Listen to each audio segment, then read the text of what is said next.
This is my UNS60U low-tech, no CO2 cat style aquarium. This thing is now 100 days old and it has never had CO2 injection. How is that possible? How did I get such amazing plant growth? I'm going to tell you all about it in this video. Let's get started.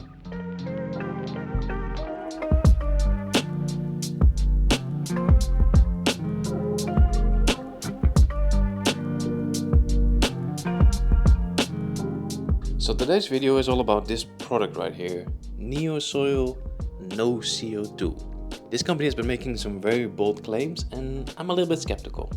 So this Aquasoil No CO2 is a product from a company called Aquario. And if you follow them on social media, then you might have seen some posts saying, let's remove the CO2 device in big letters. And then they showed some really healthy, colorful planted tanks that all have supposedly been grown without CO2. Especially the last one that they posted is crazy. That's like a 4-foot Iwagumi Aquascape looking really lush, fully grown in within 5 weeks.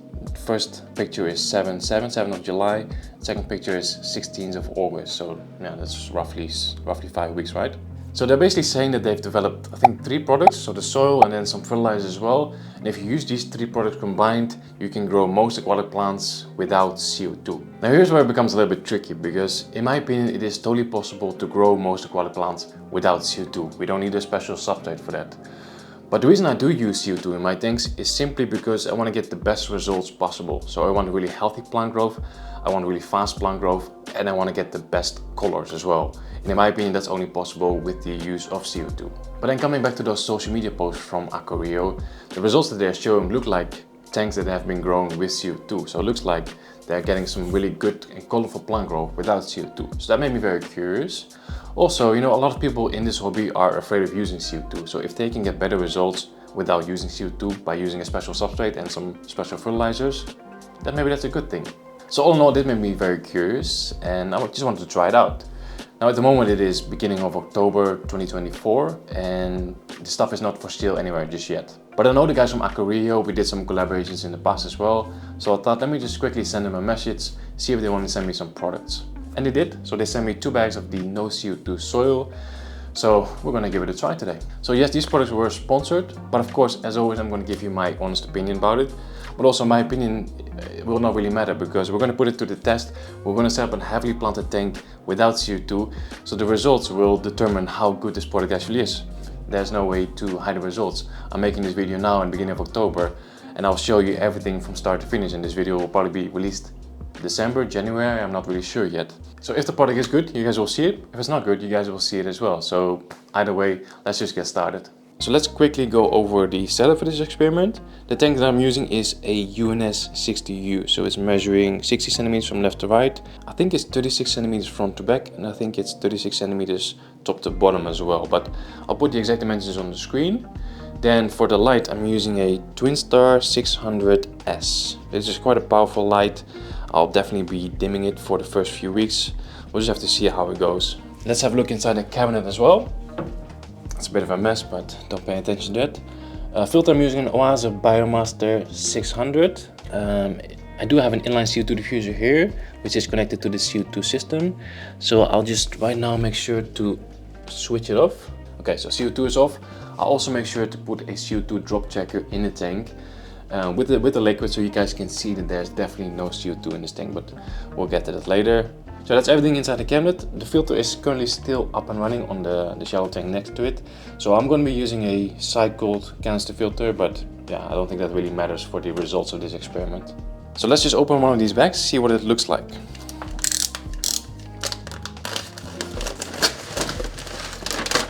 Okay, so it kind of just looks like regular Aquasoil. Maybe it's a little bit more powdery.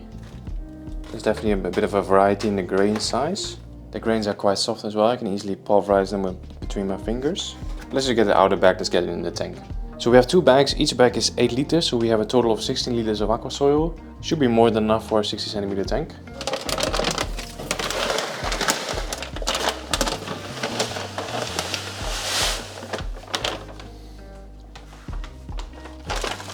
So now you can have a bit of a closer look at the structure. As you can see, it's definitely a bit more powdery.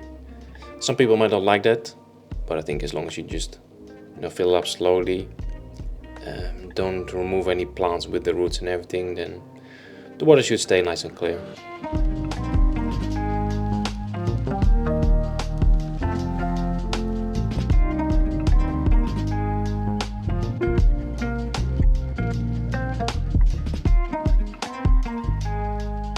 Okay, the substrate is in, so what is the next step? Well, you guys have already seen from the thumbnail that I'm going for a Dutch style plant, I think. Why am I doing a Dutch style? For 3 different reasons. First of all, you know, I really want to put this substrate to the test. So what better way to test it with a lot of different plants? So I think I've ordered 17 different types. Not sure if I'm going to use them all, but at least we have some options. Second reason, the only content that I've seen so far about this substrate is from Aquario. And in their posts and their pictures and their videos, they mostly used simple carpeting plants like Monte Carlo, dwarf hairgrass, maybe some Hemianthus cuba as well. But I just wanted to see some results with other plants. So yeah, that's the second reason. Third reason, what was the third reason? Oh yeah, a low tech or no CO2 Dutch style. We don't really see much of that. Most Dutch style tanks always use CO2 injection. So I thought a low tech, no CO2 Dutch style tank is something new. So I'm currently waiting for my UPS driver to deliver the plants and then we can get started.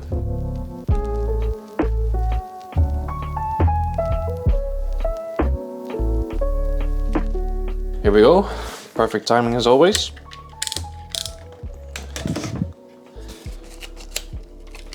So I get all my plants directly from Dental Plants, they're my main channel sponsor. So let's see what I ordered. We have mostly potted plants. And then a couple of tissue cultures as well.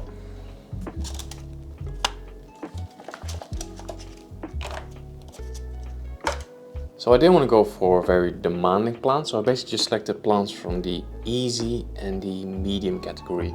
So for example, you know, AI Mini is medium, Hygrophila polysperma is easy. I also have some pearlweed here, which is also easy category. Then from the tissue culture, I have Monte Carlo, which is again easy. Do I have a medium? Yeah. The Rotala indica is medium.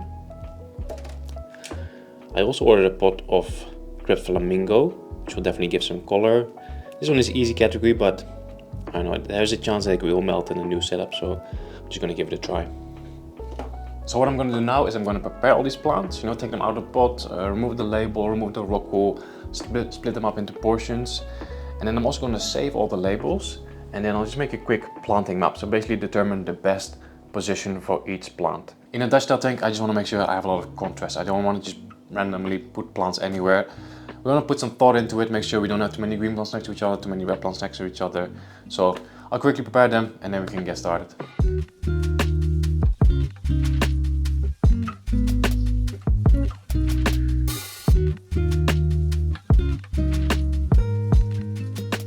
Alright, plants are all prepared. Planting map is done as well. Let me quickly show you guys what I have in mind. So I've basically created 4 layers. So carpet in the foreground plants behind that.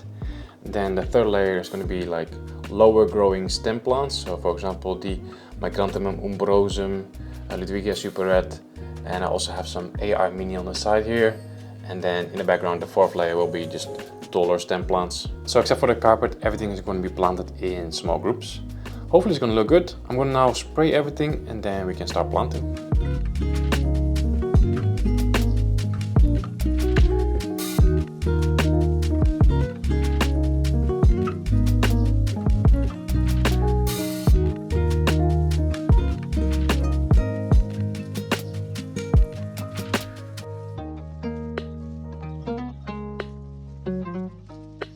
Alright guys, tank is planted, filled with water, and I've also installed the filter.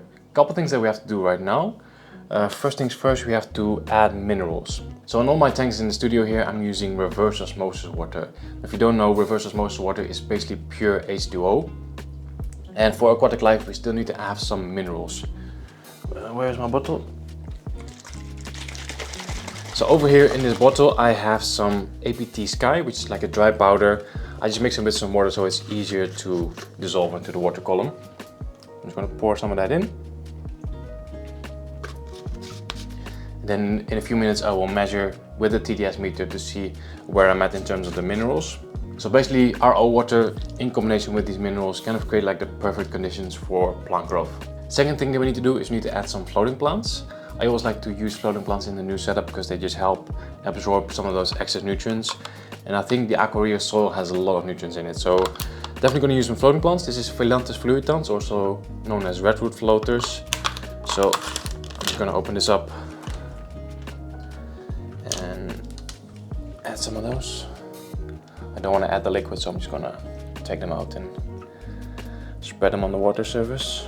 Another thing that we need to do is we need to see what kind of light intensity we're going to run this tank at, because I'm using the Twinstar S, which is a very powerful light, and I cannot use it on full power. I could if I would probably be using CO2, but I think for this tank it's probably a good idea to kind of dim it. So these Twinstar lights, they come with a little dimmer, also has a timer function. So I think it's 6 steps. Right now it's on full power, so it's 1, 2, 3, 4, 5, 6. It's still on, but this is like the lowest intensity, which this of course is way too little. So I think 1, 2, 3, 4, 5. I think I'm gonna go on the 4th intensity. Let me try one more time. Just 1, 2, 3, 4. Yeah, I think this is a good intensity. And should we do 6 or 8 hours? I think 8 hours is good. Another thing I want to do is I want to use a CO2 drop checker. Of course, we're not going to be using CO2, but I'm using this drop checker sort of as proof, I guess. I'm pretty sure that in case this turns out really well and we have amazing plant growth, there's going to be some people that will question my honesty. So by using the CO2 drop checker, I always have proof that, you know, CO2 levels are very low because the liquid is blue. So yeah, I think that's it. That's basically the only reason. I think for now this is it. Tank is up and running. I've also set the heater of the Biomaster to 23 degrees. So I think we're all set. The only thing left to do now is regular water changes. This soil does come with a water change schedule, which I think is every other day for the first week.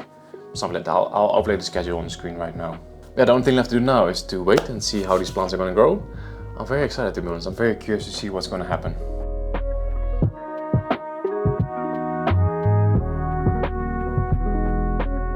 Okay, it is now the next day. Everything is looking good. All the plants are nice and upright. Technically, I'm supposed to do a water change tomorrow, but I'm going away tomorrow for a short weekend trip. So I'm going to do a water change today. So today is Thursday. I'll come back on Sunday, so I'm going to do another water change on Sunday. So then there's just 2 days between both water changes.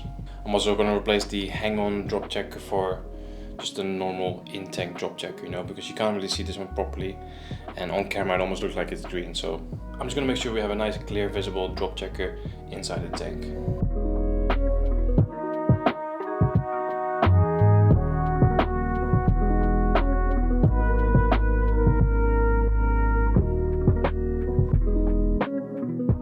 Okay, it's now day 5, the lights just turned on. I came back from my trip yesterday, did a water change yesterday as well, and this is the current situation.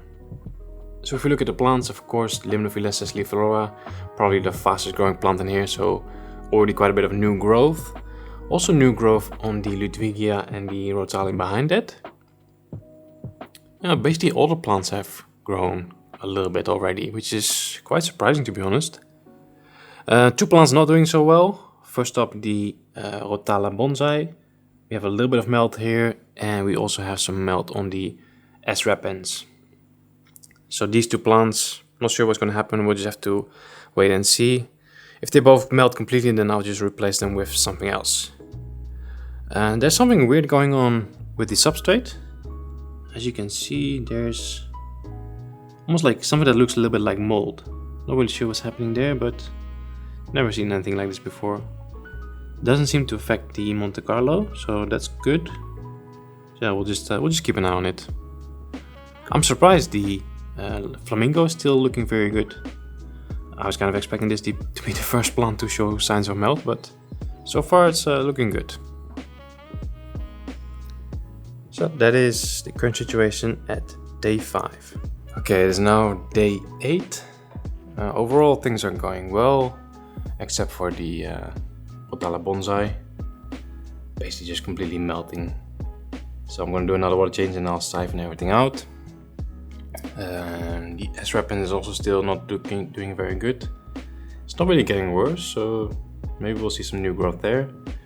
Also a little bit of melt on the Monte Carlo, so hopefully it's gonna stop and not melt the entire carpet. Ah yeah, next to the bonsai, the Flamingo, a little bit of melt over there as well. So yeah, in the first 2 rows of plants we have a little bit of melt, but overall the background is looking much better. Basically every plant is doing well in the background. So yeah, one more water change, and then I think in a few days I can start adding some shrimp. Hopefully they will clean things up a little bit. I do have a pot of Hygrophila araguaia left over. It's already a few weeks old, so it's not super fresh anymore, but I think I'm gonna try and replace this with the Rotala bonsai.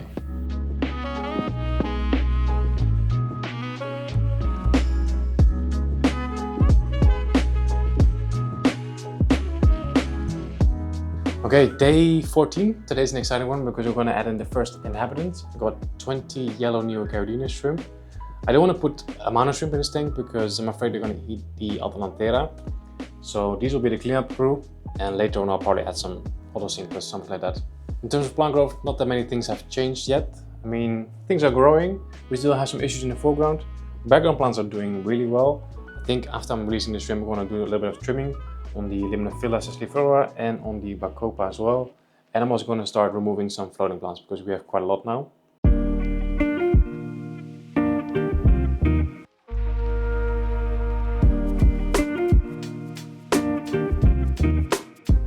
So as you can see on the Monte Carlo, there's still some brown leaves, so I'm hoping that all these shrimp will kind of just eat that and get rid of it. Same thing with the Grip Flamingo. So yeah, fingers crossed, hopefully in a few days this tank will look a lot cleaner.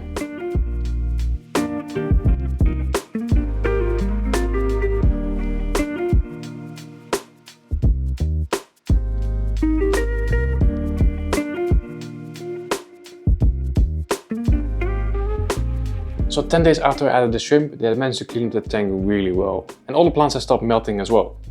Unfortunately, I did lose quite a lot of the Grip Flamingo, the S. repens and the Hygrophila araguaia. So I got a new pot for each of those plants and added them in.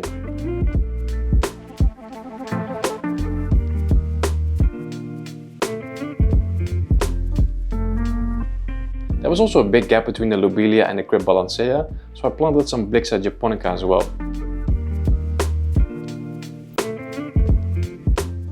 3 days later I went to the shop and I bought fish for this aquarium. I got some Otocinclus, honey gouramis and panda tetras.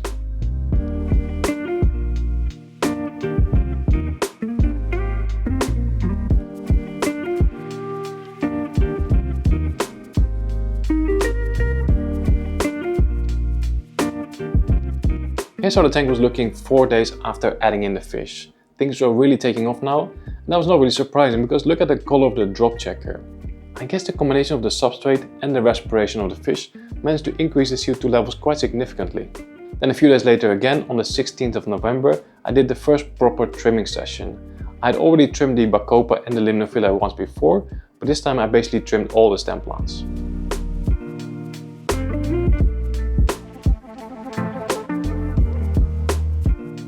And here's how the tank was looking the day after that trimming session. Now we are taking a big jump to the 4th of January, so more or less 6 weeks later. And in those 6 weeks I only did water changes and glass cleaning. So it looks like a lot of plant growth, and it is, but if this was a high-tech tank with CO2, the plants would have grown a lot more in 6 weeks.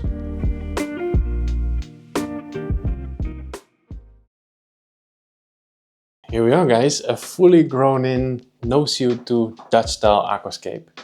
So this aquarium was planted on the 9th of October 2024 and it is now the 22nd of January 2025. So that comes down to a total of 105 days for this layout.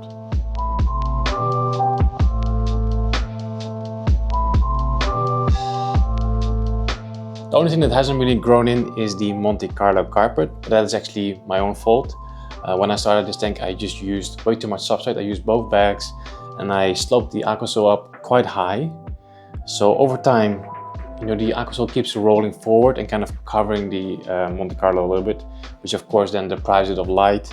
And that's kind of the main reason why it hasn't really grown properly. I mean, we have kind of a carpet on the left side, but on the right side, you know, all the little stems, they just kind of keep being covered by the Aquasoil.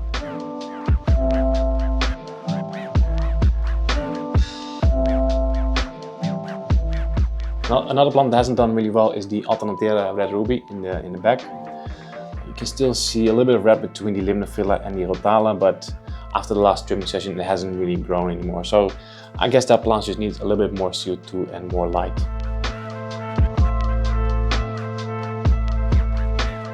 Now, as you can see, the fish have changed as well. So I've taken out all the panda tetras, and we now have a group of neon blue rasboras. There's some guppies in here. There's also a few emerald rasboras hiding in the plant mass. So the panda tetras, they were just real bullies. They're not really community fish. So I've taken them out and I've moved them to my bigger aquarium downstairs. So I think I've definitely put the substrate to the test, and I'm quite happy with the results. Now 105 days is still quite a long time, especially if you know, compared to the results that Aquario was showing, like a fully grown in tank after 30 days or so. I think for a Dutch style layout that's not really attainable.